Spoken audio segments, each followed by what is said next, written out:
நாம இந்த வீடியோல 10ஆம் வகுப்பு அறிவியல்ல அலகு 12 தாவர உள்ளமைப்பியல் மற்றும் தாவர செயலியல் இந்த யூனிட்ல 75 ஒன் மார்க் நம்ம படிக்க போறோம். So one mark fill in the blanks, MCQ எப்படினாலும் வரலாம். நம்ம கொஸ்டின் வித் ஆன்சரோட பார்க்க போறோம். அதனால உங்களுக்கு யூஸ்ஃபுல்லா இருக்கும். ஸோ ஃபர்ஸ்ட் கொஸ்டின் என்ன டாபிக் அப்படின்னா திசுக்கள் மற்றும் திசு தொகுப்புல இருந்து எடுத்திருக்கேன். ஃபர்ஸ்ட் கொஸ்டின் தாவர உள்ளமைப்பியலின் தந்தை யார் அப்படின்னா நெகமயா க்ரூ அப்படி. ரெண்டாவது உண்மையீடு தாவர உட்புற அமைப்பை பற்றி படிப்பது எவ்வாறு அழைக்கப்படுகிறது உள்ளமைப்பியல் அனாட்டமி அப்படின்னு சொல்லுவாங்க அது. மூணாவது திசு தொகுப்புகளை முதலில் வகைப்படுத்தியவர் யார் சாக்ஸ் 1875. நாலாவது உண்மையீடு பாதுகாப்பு மற்றும் நீர் இழப்பை தடுக்கும் திசு தொகுப்பு எது அப்படின்னா புறத்தோல் திசு தொகுப்பு. அஞ்சாவது உண்மையீடு தண்டின் புறத்தோலில் காணப்படும் மெழுகு படலத்துடைய பெயர் என்ன அப்படிங்கிறாங்க கியூட்டிக்கிள் அப்படின்னு சொல்லிட்டு. ஸோ இம்பார்ட்டன்ட் உண்மையீடு. ஆறாவது உண்மையீடு புறத்தோலில் காணப்படும் பல செல்களான வளரிகள் எவ்வாறு அழைக்கப்படுகின்றன அப்படின்னா ட்ரைகோம்கள் அப்படின்னு சொல்லுவாங்க அதை. ஏழாவது உண்மையீடு நீராவி போக்கு நடைபெற உதவும் புறத்தோல் துளைகளுடைய பெயர் என்ன அப்படின்னா ஸ்டொமேட்டா. ஓகேங்களா, இலைத்துளை அப்படின்னு சொல்லுவோம்னா ஸ்டொமேட்டா. ஓகே. எட்டாவது உண்மையீடு நீர் மற்றும் கனிமங்களை உறிஞ்ச தாவரங்களுக்கு உதவுவது எதுனா வேர் தூவிகள் அப்படிங்கிறது தான். ஒன்பதாவது உண்மையீடு புரணி அகத்தோல் மற்றும் பித் ஆகியவை எந்த திசு தொகுப்பின் கீழ் வரும் அப்படின்னு கேட்டிருக்காங்க. ஸோ எந்த திசு தொகுப்புனா அடிப்படை அல்லது தள திசு தொகுப்பு அந்த அவற்றின் கீழ் அது வரும். ஓகே. பத்தாவது தாவரங்களில் நீர் மற்றும் கனிமங்களை கடத்தும் திசு எது அப்படின்னா சைலம். இதுவும் ஒரு இம்பார்ட்டன்ட் கொஸ்டின். ஸோ 5க்கு அப்புறம் இது பார்த்தீங்கன்னா 10வது கொஸ்டின். நீர் மற்றும் கனிமங்களை கடத்தும் திசு பேரு சைலம். ஓகே. 11வது தாவரங்களில் உணவுப் பொருட்களை கடத்தும் திசு எது அதே மாதிரி ஆனதோட இம்பார்ட்டன்ட் உணவுப் பொருட்கள் அப்படின்னா ஃப்ளோயம் ஃபுட் அப்படின்னு ஞாபகம் ஃப்ளோயம் ஃபுட் அப்படின்னு சொல்லிட்டு மேபி ரிலேட் பண்றதுக்கு நீங்க யோசிச்சு வச்சுக்கலாம். 12வது சைலமும் புளோயமும் அடுத்தடுத்து வெவ்வேறு ஆரங்களில் அமைந்துள்ள கற்றை எதுனா ஆரப்போக்கு அமைந்த வாஸ்குலர் கற்றை அப்படின்னு சொல்லிட்டு சரிங்களா. ஓகே. 13வது ஒன்று சைலத்திற்கும் புளோயத்துக்கும் இடையில் காணப்படும் திசு எதுனா கேம்பியம் அப்படின்னு சொல்லக்கூடியது. ஓகே, இது ஞாபகம் வச்சுக்கோங்க. 14 கேம்பியம் இல்லாத வஸ்குலர் கற்றைகள் எவ்வாறு அழைக்கப்படுகின்றன. ஸோ கேம்பி இல்லாத வஸ்குலர் கற்றைகள் இருக்கும், அதுக்கு பேர் என்னன்னா மூடிய வாஸ்குலர் கற்றை அப்படின்னு சொல்லிட்டு. அப்புறம் 15வது சைலம் மையத்தை நோக்கியும் என்ட்ராக் அப்படின்னு சொல்லுவாங்க. புளோயம் வெளிப்புறத்தை நோக்கியும் இருந்தால் அதன் பெயர் என்னன்னா ஒருங்கமைந்த வாஸ்குலர் கற்றை. 16வது புளோயம் சைலத்தை முழுமையாக சூழ்ந்து காணப்படும் கற்றைக்கு உதாரணம் தருகனா பெரணிகள். இதுவும் கேட்பாங்க. புளோயம் சைலத்தை முழுவதுமாக சூழ்ந்திருந்தா பெரணிகள் அப்படின்னு சொல்லுவாங்க அதுக்கு. சரிங்களா. 17வது புரோட்டோசைலம் மையத்தை நோக்கி காணப்படும் நிலை எதுனா உள்நோக்கிய சைலம் என்ட்ராக். ஓகே. 18வது புரோட்டோசைலம் வெளிப்புறத்தை நோக்கி காணப்படும் நிலை எதுனா எக்ஸார்க் எக்ஸிட், அதான் எக்ஸார்க்கு வெளிநோக்கிய சைலம். இப்போ வேர் தண்டு மற்றும் இலையின் உண்ணமைப்புல இருந்து எடுக்கலாம். 19வது கொஸ்டின் வேரின் வெளிப்புற அடுக்கு பேரு என்ன பெயர் இவ்வாறு அழைக்கப்படுகிறதுனா எபிலமா அல்லது ரைசோடெர்மிஸ் அப்படின்னு சொல்லுவாங்க. இதுவும் நிறைய இடத்துல கேட்கறாங்க. இந்த உண்மை வேரோட வெளிப்புற அடுக்கு பேரு எபிலமா ரைசோடெர்மிஸ். 20 இருவித்தலை தாவர வேரில் காணப்படும் பீப்பாய் வடிவ செல்களின் அடுக்கு எதுனா அகத்தோல்.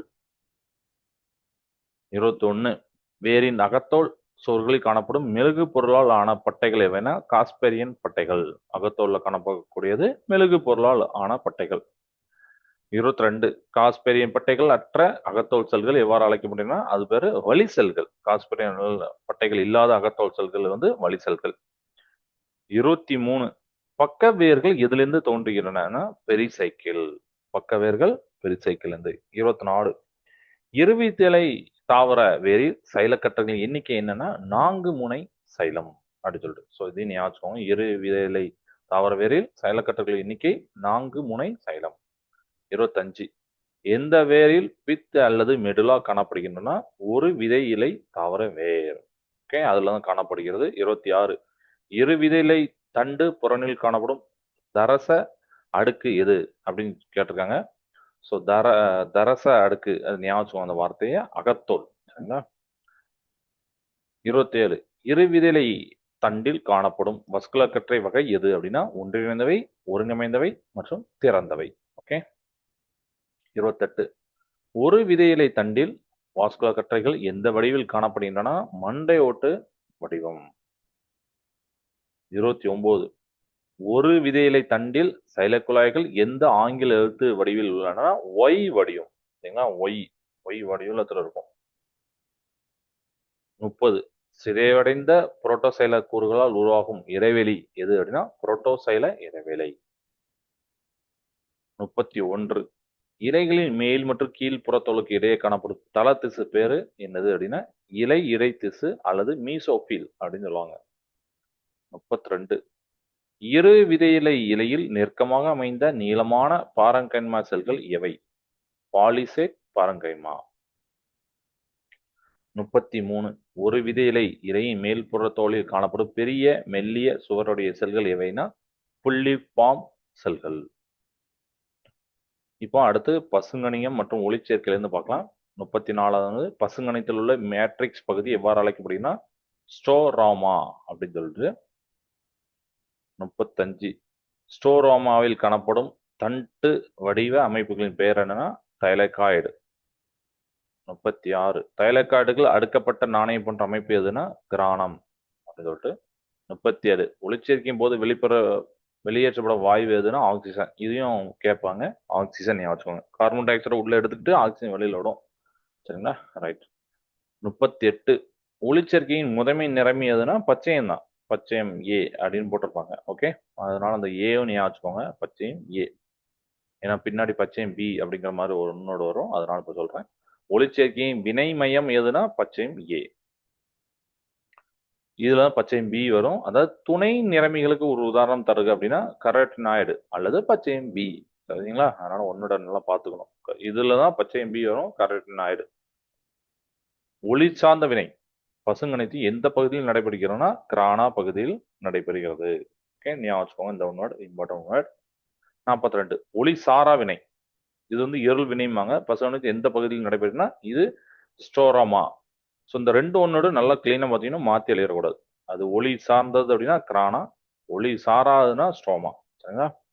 43 ஒளி சார்ந்த வினையை கண்டறிந்தவர் யாருன்னா ராபின் ஹில் 1939. இருள் வினை மற்றும் ஒளி சாரா வினை, அதாவது இருள் வினையும் அல்லது ஒளி சாரா வினை ரெண்டும் ஒண்ணுதான். சரிங்களா? எவ்வாறு அழைக்கப்படுகிறது அப்படின்னா கால்வின் சுழற்சி அப்படின்னு சொல்லிட்டு. கால்வின் எந்த ஆண்டு நோபல் பரிசு பெற்றார்னா 1961. செயற்கை ஒளிச்சேர்க்கை மூலம் ஹைட்ரஜன் எரிபொருளை உற்பத்தி செய்த இந்திய விஞ்ஞானி யாருன்னா CN Rao. Okay, CNR Rao. Okay, இப்போ அடுத்து நம்ம மைட்டோகாண்ட்ரியா மற்றும் சுவாசிஸ் இருந்து பார்க்கலாம். ஃபர்ஸ்ட் ஒன்னோட ரொம்ப இம்பார்ட்டன் ஒன்னோட செல்லோடைய ஆற்றல் நிலையம் எதுனா மைட்டோகாண்ட்ரியா. ஆற்றல் நிலையம் மைட்டோகாண்ட்ரியா. 48 மைட்டோகாண்ட்ரியா கண்டறிந்தவர் யாருன்னா கோலிக்கர் 1857. செல்லோடைய ஆற்றல் நாணயம் எது அப்படின்னா ATP. ஓகே, ATP ஞாபகம். மைட்டோகாண்ட்ரியாவின் உட்புற சவ்வில் காணப்படும் விரல் போன்ற நீச்சுகள் எவைனா கிறிஸ்டே. கிறிஸ்டாவில் காணப்படும் டென்னிஸ் ராக்கெட் வடிவ துகள்கள் எதுனா ஆக்சிசோம்கள், F1 துகள்கள் அப்படின்னு சொல்லுவாங்க. இப்போ 52 ஒரு மூலக்கூறு குளுக்கோஸ் 2 பைரவிக் அமிலமாக பிளக்கப்படும் நிகழ்ச்சி பேர் என்ன பண்ணா கிளைகாலிசிஸ் அப்படின்னு சொல்லிட்டு. இது ஞாபகம். 53 கிளைகாலிசிஸ்ல செல்லோடைய எந்த பகுதியில் நடைபெறுகிறா சைட்டோபிளாசம். 54 கிரப் சுழற்சி மைட்டோகாண்ட்ரியா எந்த பகுதியில் நடைபெறுகிறதுனா உட்கூழ்மம் மேட்ரிக்ஸ் பகுதியில் நடக்கு. 55 கிரப் சுழற்சியுடைய மற்ற பெயர் என்னன்னா TCA சுழற்சி, அதாவது ட்ரை கார்பாக்சிலிக் அமில சுழற்சி அப்படின்னு பேரு. 56 ஆக்சிஜன் இல்லாத சூழலில் நடைபெறும் சுவாசம் எது அப்படின்னா காற்றில்லா சுவாசம். ஓகே. 57 காற்றில்லா சுவாசத்தில் குளுக்கோஸ் எத்தனாலாக மாற்றப்படுவது எவ்வாறு அழைக்கப்படுதுன்னா நொதித்தல் அப்படின்னு சொல்லுவாங்க. இது 58 வெளியிடப்படும் CO2 அளவிற்கும் எடுத்துக்கொள்ளப்படும் O2 அளவிற்கும் இடையுள்ள விகிதம் எதுனா சுவாச ஈவு RQ. இதையும் கேட்பாங்க அடிக்கடி. வெளியில விடக்கூடியது CO2, உள்ள இழுக்கிறது O2. இதை ரெண்டுத்துக்கு உண்டான ரேஷியோ விகிதம்னா சுவாச ஈவு. ஓகே. 59 ATP என்பதுடைய விரிவாக்கம் என்ன? அடினோசைன் ட்ரை பாஸ்பேட் அப்படின்னு சொல்லிட்டு. அடினோ ஏ, ட்ரைனா டி, பாஸ்பேனா பி. 60. NADP என்பது விரிவாக்கம் என்ன? Nicotinamide adenine dinucleotide phosphate. சரிங்களா? ஞாபகம் வச்சுக்கோங்க, இதையும் கேட்பாங்க. 61. இருபக்க ஒருங்கமைந்த வாஸ்குலர் கற்றைக்கு உதாரணம் தருதுன்னா குகர் பிட்டா. இதுவும் அடிக்கடி கேட்கக்கூடிய ஒரு கொஸ்டின். இருபக்க ஒருங்கமைந்த வாஸ்குலர் கற்றைக்கு குகர் பிட்டா. சரிங்களா? சைலம் புளோயத்தை முழுவதுமாக சூழ்ந்து காணப்படும் கற்றை எதுனா சைலம் சுல் வாஸ்குலர் கற்றை. எடுத்துக்காட்டு டிராசினா அப்படின்னு சொல்லிப்பாங்க. 63. இரு விதிலை வேரின் அகத்தொழில் காணப்படும் வழி செல்களின் பணி என்னன்னா புறநிலிருந்து நீர் சைலத்தை அடைய உதவுது. அதுல இருந்து நீர் சைலத்தை அடைய உதவுது தான் இந்த பணி, அந்த வழி செல்களோட பணி. 64. வேரின் பெரிசைக்கிள் திசுவின் முக்கிய பணி என்னன்னா பக்க வேர்களை உருவாக்குதல். நம்ம போனதால பார்த்த பக்க வேர்கள் இங்கேருந்து உருவாகுதுன்னு பார்த்தோம், பெரிசைக்கிள். இப்போ அதை நம்ம ரிவர்ஸ்ல சொல்லுவோம், அதோட முக்கிய பணி என்னன்னா பக்க வேர்கள் உருவாக்குதல் அப்படிங்கிற மாதிரி. எப்படினாலும் கேட்கலாம், அதுக்கு வேணா அப்படி ஒன்னோட எடுத்திருக்கோம். 65. இரு விதையிலை தண்டின் அகத்தோல் எவ்வாறு அழைக்கப்படுகிறதுன்னா நம்ம முன்னாடி பார்த்த இதே மாதிரி தான், தரச அடுக்கு ஸ்டார்ச் சீட் அப்படின்னு சொல்லுவாங்க. ஓகே. 66. ஒரு விதையிலை தண்டில் வாஸ்குலர் கற்றையை சுற்றியுள்ள ஸ்க்ளெரங்கைமா செல்கள் எது அப்படின்னா கற்றை உரை பண்டில் சீட் அப்படின்னு சொல்லுவாங்க. 67. மைட்டோகாண்ட்ரியாவின் மேட்ரிக்ஸில் காணப்படும் ரைபோசோம் வகை எதுனா 70S ரைபோசோம், 70S ரைபோசோம் அந்த வகை. மைட்டோகாண்ட்ரியாவில் மேட்ரிக்ஸில் காணப்படக்கூடிய வகை இது. 68. செல் சுவாசத்தின் போது குளுக்கோஸ் ஆக்சிகரணம் அடைந்து ஆற்றல் எதில் சேமிக்கப்படுகிறதுனா ஏடிபியில் தான் சேமிக்கப்படுகிறது. So ATP. ஓகே. 69. காற்று மற்றும் காற்றில்லா சுவாசம் இரண்டிற்கும் பொதுவான படிநிலை எதுனா கிளைகாலிசிஸ், அதுதான். ஓகே. 70. எலக்ட்ரான் கடத்தும் சங்கிலி அமைப்பு, அதாவது இடிசி அப்படின்னு சொல்லுவாங்க. மைட்டோகாண்ட்ரியாவின் எந்த பகுதியில் உள்ளதுன்னா உட்புற சவ்வுல உள்ளது. 71. ஆக்சிஜன் முன்னிலையில் நடைபெறும் சுவாசம் எவ்வாறு அழைக்கும்னா காற்று சுவாசம். ஓகே. ஆக்சிஜன் இல்லைன்னா காற்றில்லா சுவாசம். ஓகே. 72. ஒளிச்சேர்க்கும் போது ஏற்பி நிறமி மூலக்கூறுகள் என்று அழைக்கப்படுவது எவை? அதுதான் ஏற்பி.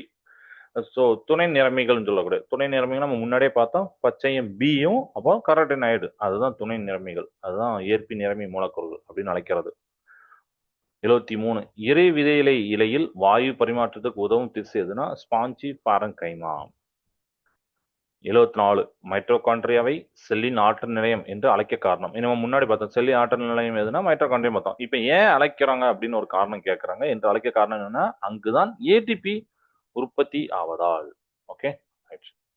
ஸோ லாஸ்ட் ஒன்னோட 75வது ஒன்னோட பசுங்கணிகத்தின் ஸ்ட்ரோரமா பகுதியில் காணப்படும் வட்ட வடிவ டிஎன்ஏ எவ்வாறு அழைக்கப்படுகிறதுனா பசுங்கணிக டிஎன்ஏ, அதாவது சிபி போட்டு டிஎன்ஏ கேபிட்டல் போட்டிருப்பாங்க. இதுதான் பசுங்கணிகத்துடைய ஸ்ட்ரோரமா பகுதியில் காணப்படும் வட்ட வடிவ டிஎன்ஏ.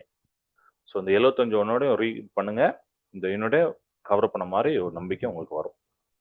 தேங்க்ஸ் ஃபார் வாட்சிங்.